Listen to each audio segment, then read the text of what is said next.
God oriented ہے کہ آپ ہر وقت اللہ کی بات کرتے ہیں، یہ لوگوں کی، تو جتنا کسی کا ریشو زیادہ ہوگی رب کی یا لوگوں کی، یہ عمل اس طرف شفٹ ہو جائے گا۔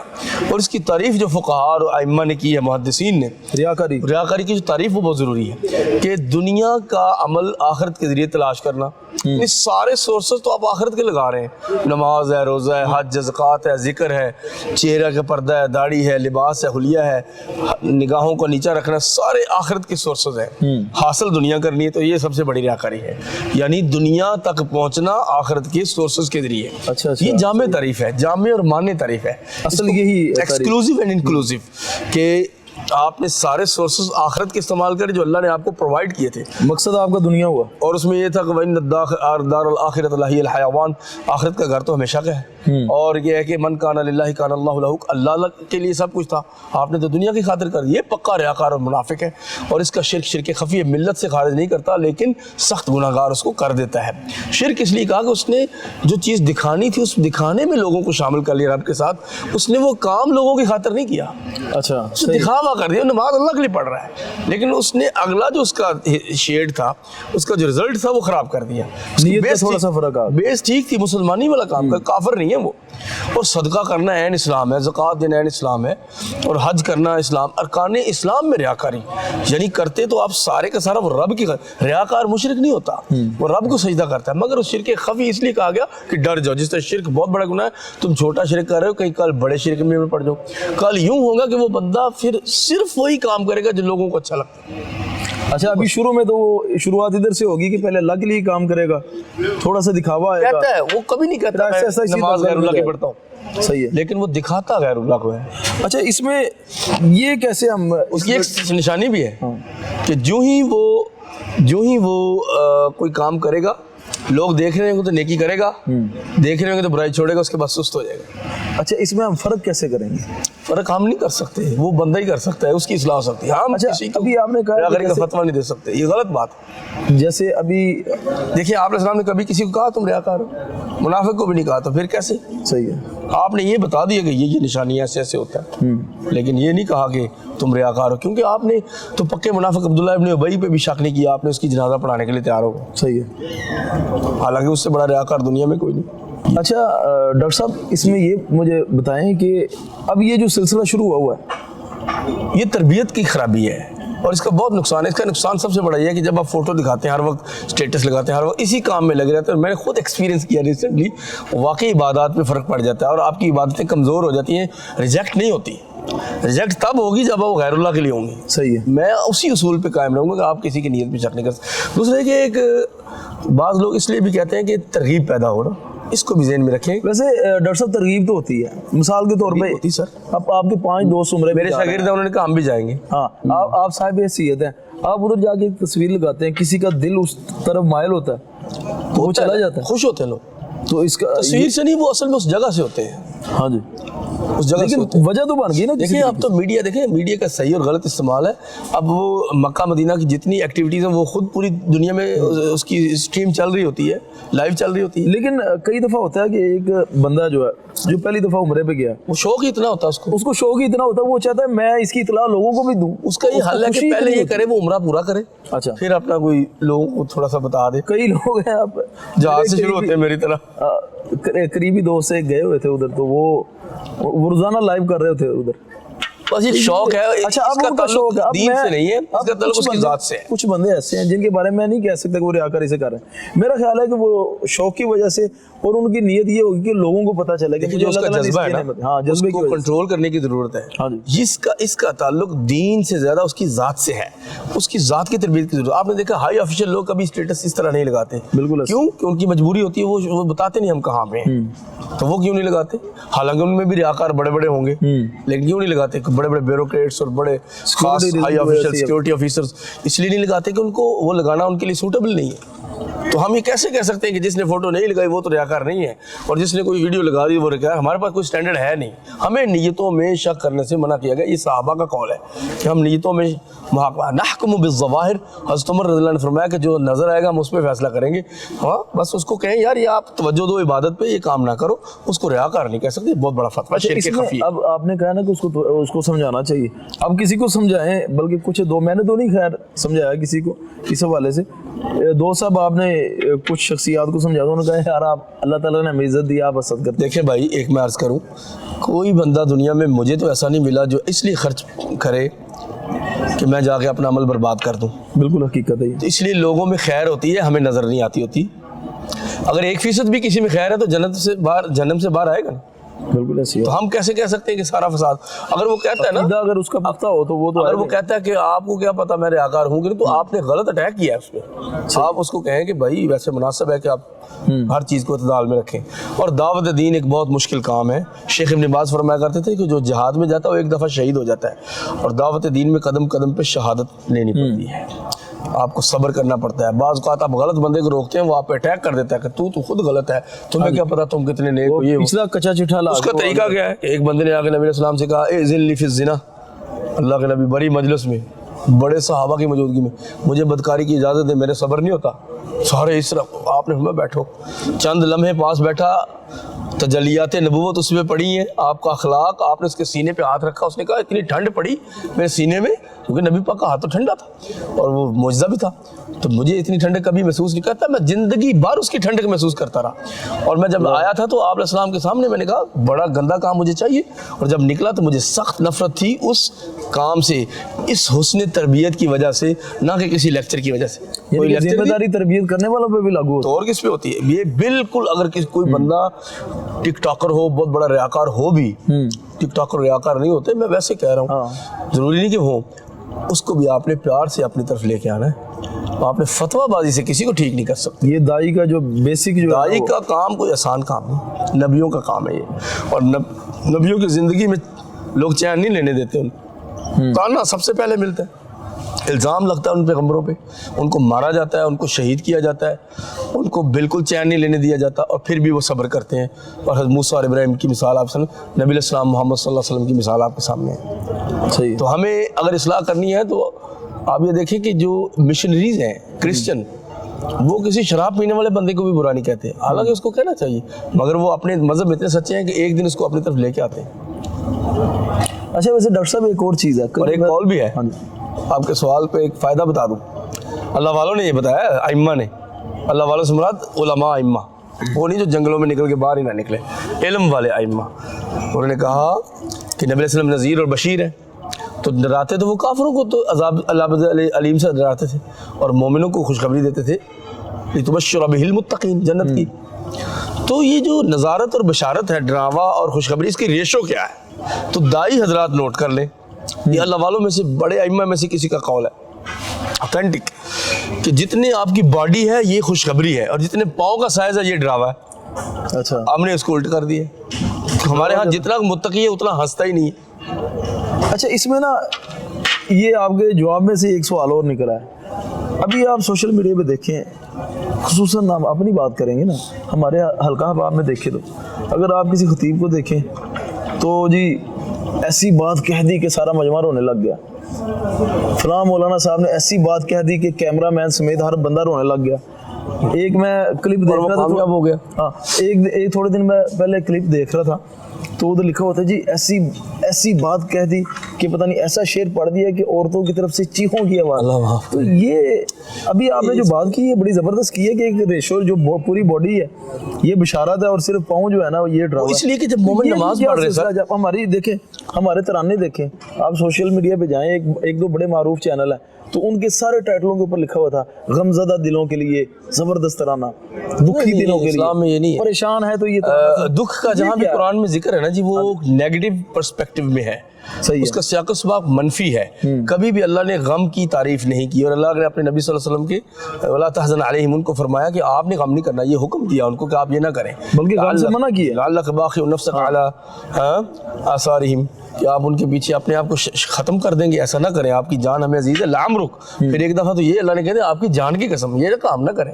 انہم لفی سکرتہم یعمہون, قوم لوط اپنی مدہوشی میں مگن تھے, تو آپ کی قسم آپ روئے نہیں, آپ کی قسم. تو یہ تو پھر یہ کیا سلسلہ ہے؟ یہ جو رلانے والا یہ ایک باقاعدہ بعض جگہ تو ایک تماشا بھی ہے, کیونکہ وہ مولوی صاحب خود تو منہ بناتے ہیں رونے والا, لوگوں کو رلاتے خوب, عورتوں کو خواتین کو ضعیف روایتیں بیان کر کے اور کچھ صحیح قصے بیان کر کے. اللہ کے نبی کے سامنے صحابہ روئے تھے, لیکن موت کو یاد کر کے, آخرت کو یاد کر کے. اور اگر یہ مشن ہو کہ یہ کتنا رلاتا ہے تو یہ اسلام میں نہیں ہے, بلکہ اللہ کے نبی نے اپنے صحابہ کو زیادہ تر خوشخبریاں دی ہیں. میرے صحابہ کس نے صبح نماز پڑھی؟ ابو بکر نے کہا میں نے. صبح صدقہ کس نے کیا؟ قال ابو بکر انا. صبح جنازہ کس نے پڑھا؟ ابو بکر. قال ابو بکر انا. آج روزہ کس نے رکھا؟ قال ابو بکر. اتنے کام ابو بکر نے کی. یہ رینڈملی پوچھا تھا, بائی دا وے, کوئی تیاری سے نہیں, ٹارگٹ سے نہیں. تو انہوں نے کہا مجھے امید ہے کہ جس کو یہ سارے عمل جس نے کیے ہیں, مسکین کی خدمت بھی کی ہے, قیامت کے دن جنت کے 8 دروازوں سے پکارا جائے گا. ابو بکر نے اپنے دل میں یہ رکھ لی ہوگی, اس کے بعد وہ اس پہ ڈبل کام کرتے ہوں گے. صحیح. اور اگر یہی کہتے ہیں ابو بکر یہ تم جتنا کھاتے ہو اس کا حساب کیسے دو گے؟ ابو بکر تو امیر تھے, کبھی عمر سے نہیں کہا ابو بکر سے, حضرت عبد الرحمن بن عوف سب سے امیر تھے کہ یہ جو تمہارا بزنس ہے حساب کیسے دو گے؟ لوگ یہاں کھجوروں کا بھی حساب کرتے ہیں. اور شیخ صالح العثیمین نے ایک نقطہ بیان کیا ہے, ثم لتسألن یومئذ عن النعیم, بہت قیمتی نقطہ, اللہ اکبر, کہ تم قیامت کے دن ضرور سوال ہوگا نعمتوں کے بارے میں. ان کے 2 طرح کے سوال ہیں. ایک ہے سوال المحاسبہ, کہ حساب ہوگا کافر سے, کٹ نکالو ہماری ساری نعمتیں. اور مومنوں کو سوال الفضل ہوگا کہ تم نے کھا کے شکر کیا تھا, چلو سب معاف. اچھا, سوال الفضل بھی ہے.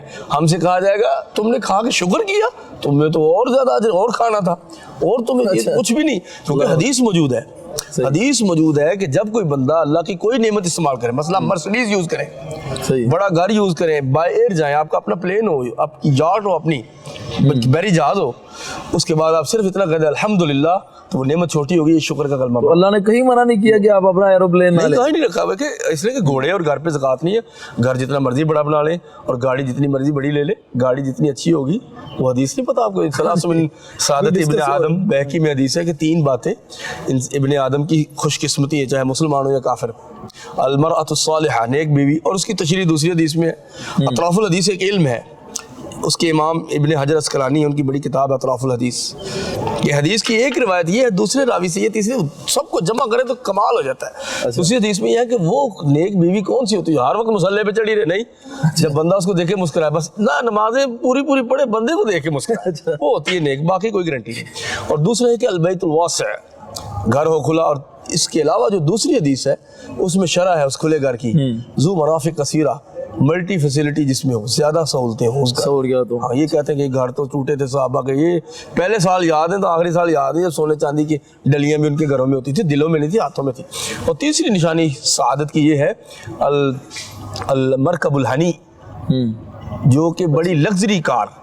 اور دوسری حدیث میں اس کی بھی تشریح موجود ہے, دوسری روایت میں, المرکب السریع, تیز گاڑی, یلحقہ باصحابہ, جو جلدی اس کے دوستوں سے اس کو ملاقات کروا دیا. اللہ اکبر. اور بدقسمتی 3 بھی باتیں ہیں, بری بیوی جو ہر وقت نافرمانی کرے, اور گھر تنگ, چھوٹا گھر, اور بہت سست سواری. یہ حدیثیں موجود ہیں. تو آپ نے صحابہ کو یہ بتایا تھا. اس میں یہ بھی ذکر ہے کہ کسی کی نیک بیویاں 3-4 ہوں تو اس کی اور فضیلت بڑھ جاتی ہے, بس اس کی شہادت قریب ہے, حسب ضرورت کر سکتے. ویسے تو آپ کی ماشاءاللہ 2 جو ہے نا بیویاں, پرسنل کوسچن ہے, اللہ خیر کرے, اس میں اللہ برکت ڈالے انشاءاللہ. اللہ کی رحمت سے ہم نا امید نہیں ہے. شیخ, اس میں اس کا مطلب ہے کہ کوئی ریکوائرمنٹ نہیں ہے اللہ کی طرف سے کہ ہر ٹائم بندہ دکھی آتما بنی رہے, یعنی جو دکھی ہوگا نا وہ سنت سے دور ہوگا. دیکھیں کیا, اب عید والے دن نبی علیہ السلام جہاد پہ لوگوں کو بھیج رہے تھے, اور شہید ہونا تھا, صحابہ نے کٹ جانا تھا, کسی نے شہید ہونا تھا, کسی نے کٹ جانا تھا, کسی کا بازو ادھر رہ جانا تھا. کتنے دکھ کی بات. لیکن آپ نے حبشیوں کی کلا بازیاں دکھائیں عائشہ کو کہ انجوائے کرو, آج کا دن خوشی کا دن ہے. قبرستان ساتھ ہی بقیع کا تھا, قدم بھی نہیں رکھا. تو ادھر ٹرینڈ ہے, سارے روزانہ اس کو اٹھ کے قبرستان پہنچ جاتے ہیں ان سے ملنے, جو آگے ملنے پتہ نہیں وہ تیار ہیں بھی کہ نہیں ملنے کے لیے, اور ان کو تو پتہ بھی نہیں, وہم عن دعائہم غافلون, وہ تمہاری دعا سے بھی غافل ہے, کیا ہو رہا ہے. تو آپ کی ملاقات کیسے؟ یہ ہمارے وہم ہے، ہمارے اصل اپنے میں بنائے ہوئے طریقے۔ جو ہمارے ادھر برِ صغیر میں جو پہلے ہندوانہ رسم و رواج آگے ہوئے نا ہمارے اندر، مثال کے طور پہ اب ادھر وہ آ جائے نا، بلکہ الحمدللہ ہم میں تو نہیں ہے یا شعور والے لوگوں میں نہیں ہے، عموماً جو دوسرے تھوڑے سے ان پڑھ لوگ ہیں نا، دین جن کو شعور نہیں ہے، ان میں رواج پتہ کیا ہے، جب فوتگی ہو جاتی ہے نا تو پہلی عید کو دوبارہ لوگ افسوس کرنے کے لیے آ رہے ہوتے ہیں، اور اچھا خاصا بھولا ہوتا ہے اس کو دوبارہ آگے اور پہلی بڑی عید پہ، قربانی کی عید پہ جانور ذبح کرتے ہیں اس کے نام کو کہتے ہیں یہ جو ہے اضحیۃ الحفرہ، کھڈے والی قربانی، یہ قبر میں جو چلا گیا اس کی پہلا سال بڑا سخت ہے تو یہ قربانی اس کی طرف سے یہ عین بدعت ہے، کیونکہ نبی علیہ السلام نے اس کا نام اضحیۃ الحفرہ، یہ عرب لوگوں میں کرتے ہیں، وہ مصر وغیرہ میں، اردن میں، شام میں یہ ابھی بھی کرتے ہیں، تو اللہ کے نبی صلی اللہ علیہ وسلم نے اسے منع کیا ہے، اور آپ علیہ السلام نے اس کے بعد بھی قربانیاں ذبح کی اور فرمایا جو فوت ہو گئے ان کی طرف سے بھی، جو زندہ ہے میری قوم میں سے ان کی طرف سے بھی، سب کی طرف سے کرتے ہیں۔ اچھا شیخ، پھر یہ جو فلیذکو قلیلا ولیبکو کثیرا کا، یہ منافقین کے بارے میں، اچھا یہ اس کا مطلب ادھر مس یوز ہو رہا ہے، سارا پورا جلسہ سارا نبی علیہ السلام کیا تھے؟ ہر وقت بسام، یعنی اکثر ضحکہ ہی تبسم، آپ کی ہنسنا زیادہ تر تبسم تھا، 99% مسکراتے تھے، ایک دفعہ ہنستے تھے، اور ایک دفعہ تو داڑھیں بھی نظر آ گئی جب آپ نے سعد بن ابی وقاص کو تیر پکڑایا، کیونکہ ان کا نشانہ خطا نہیں ہوتا، دعا تھی، اس نے جب وہ مشرک کو مارا جو سارا لوہے میں تلا ہوا تھا، پیک تھا، اور یہاں ایک ٹکیا کے برابر جگہ خالی تھی سانس لینے کے لیے، تو وہیں پہ جا کے لگا، اور جب وہ گرا تو اس کی ٹانگ اوپر ہو گئی، تو آپ ہنس پڑے، داڑھیں نظر آئی، تو آپ محدثین کہتے ہیں کہ سمجھ نہیں آئی کہ اس بات پہ ہنسے کہ مشرک کا انجام کیا ہوا جو مسلمانوں پہ ہنس رہا تھا، ہاں مارو تیر مارو تیر، اور ہر تیر کو روکتا تو ہنستا تھا، اس پہ ہنسے اس کی ذلت پہ، یا حضرت سعد بن ابی وقاص پہ جو تیر پکڑا تھا اس کا تو ساری نہیں تھا، وہ لگ کیسے گیا جا کے سیدھا، ٹوٹا ہوا تیر تھا۔ اچھا کیونکہ سعد نے دعا کروائی تھی نا کہ اللہ کے نبی میرا نشانہ خطا نہ ہو، تو اس کے بعد وہ کہتے ہیں کہ میں نے اگر مشرق کی طرف تیر چلایا اور نشانے کی دعا میری مغرب کی ہو تو ادھر ہی جاتا تھا۔ اللہ سعد بن ابی وقاص اسلام کے چھٹے مسلمان ہیں اور نبی پاک کے ماموں لگتے رشتے میں، دور کے، حضرت آمنہ کے خاندان، آپ نے فرمایا یہ میرے ماموں ہیں، ان جیسا ماموں دکھاؤ، یہ تعریف ہے، ان کو ڈرایا ہر وقت، اور عشرہ مبشرہ کو جنت کی خوشخبری، اور 400 تقریباً صحابہ جن کو منہ پہ خوشخبری دی جنت کی۔ اچھا فلیذکو قلیلا، یہ منافقین کے بارے میں سورۃ توبہ میں، اچھا کہ یہ نہیں گئے، مسلمانوں کو خوش ہونا چاہیے، کہاں لکھا ہے کہ مسلمان پریشان؟ ان کے نبی تو مسکراتے تھے، اور ہمارے جو ہیں وہ دین والے لوگ وہ عبوساً قمطریرا، ان میں سے بعض تو اس طرح ہوتے ہیں جیسے قیامت قائم ہو گئی ہے اور مسکرانا منع ہے، تو پیغمبر علیہ السلام تو مسکراتے ہیں، مسکرانے سے 42 جو آپ کے عضلات ہیں وہ ایکٹیویٹ ہو جاتے ہیں، اور یہ گالیں جوان رہتی ہیں اور آپ بوڑھے نہیں لگتے، مسکراتے رہتے ہیں۔ میں ابھی عمرے کے لیے گیا ہوا تھا، تو ادھر میں مکہ میں سیڑھیاں چڑھ رہا تھا چھت پہ جانے کے لیے، تو بڑا رش تھا، تو بڑی مشکل سے مجھے انٹرس ملی نا، تو ظاہر بندہ تھکا ہوتا ہے، پریشانی کے اثار چہرے پہ ہوتے ہیں، تو میں وہ جب آپ نے جا دیکھا رہا تھا بیت سیڑھیوں اللہ، سے، تو مجھے ایک عربی تھا، اس نے مجھے کہا کہ یار آپ مسکراؤ، آپ کیوں اس طرح جا رہے ہو اداس، مسکراؤ، آپ مکے میں ہو، یعنی اس سے بڑی سعادت کچھ نہیں ہو سکتی۔ میں بھی 2 ماہ پہلے جب مکہ میں تھا شعبان میں، تو میں نے کہا یا اللہ یہاں جبریل نازل ہوتے تھے، اس سے آگے تو کوئی جگہ نہیں جو مقدس ہو، تو ہماری ساری دعائیں قبول کر لیں، آمین۔ تو یہ بڑی مزے کی چیز ہے۔ اور میں وہاں آپ نے رونا ہے تو نمازوں میں روئے نا، کیا بازاروں میں نبی پاک روتے تھے؟ کیا کبھی ممبر پہ روتے تھے، جمعے میں روتے تھے؟ نہیں، کبھی صاحب کو نہیں رلایا، تہجد میں روتے تھے، صحابہ کو رلایا آخرت کو یاد کر کے، قبر پہ روتے تھے کہ لوگوں اس کی تیاری کرو، یہ منزل ہے سخت ترین، یہ آسان ہوگی تو آخری منزل ساری آسان ہوگی، اگر مومنوں کو ہر وقت ڈرائیں گے تو دور بھاگ جائیں گے۔ فَبِمَا رَحْمَةٍ مِّنَ اللَّهِ لِنْتَ لَهُمْ، اب یہ لفظ لنتا تجوید والے بتاتے ہیں کہ سارے حرف اس میں نرم ہے، شدید کوئی بھی نہیں ہے، سارے اس میں رخوہ ہے، لام نون اور تا، لنت لہم وَلَوْ كُنْتَ فَظًّا، یہ موٹے لفظ ہیں، لفظ بھی اپنی سائیکالوجی بتاتا ہے قرآن میں، وَلَوْ كُنْتَ فَظًّا، اور اگر آپ سخت گیر ہوتے، غلیظ القلب، سنگ دل ہوتے، نعوذ باللہ، لَنْفَضُّوا مِنْ حَوْلِكَ، تو چھٹ جاتے ایسے یکدم آپ سے دور چلے جاتے نبی پاک سے، تو اگر وہ سخت ہوتا ایسے تو نہیں تھا، آپ تو نرم تھے، فاستغفر لهم واستغفر لهم وشاورهم في الامر، اور آپ ان سے استغفار کرنے کے لیے استغفار کریں، مشورہ کریں۔ چھوٹوں سے مشورہ کرنے کا کیوں حکم دیا کہ وہ کہیں گے یہ بڑے ہو کے ہم سے مشورہ کر رہے ہیں، قریب آ جائیں، قریب آ جائیں۔ ادھر تو وہ ساری سائیکی الٹ چلتی اس ہے، میں اگر آپ کسی مرشد اور پیر کے پاس چلے جائیں آپ اس کو مشورہ دے ہی نہیں سکتے، ہاں تو اس میں برکت بھی نہیں ہو سکتی۔ بالکل ایسے ہی، برکت اللہ نے محمد سے جوڑ دی ہے صلی اللہ علیہ وسلم، صلی اللہ علیہ اور آپ کے طریقے سے جوڑ دی، آپ کے طریقے سے یا آپ کی جو تعلیمات ہیں ان کے ساتھ جوڑ دی۔ اچھا ڈاکٹر صاحب، کئی دفعہ ہوتا ہے کہ بندے کی نیت ریاکاری کی نہیں ہوتی، وہ ایک اچھا کام کرتا ہے، اس کے بعد اس کی لوگ تعریف کرتے ہیں بہت زیادہ پازیٹیو، وہ اتنی تعریف ہوتی ہے کہ اس میں تھوڑی سی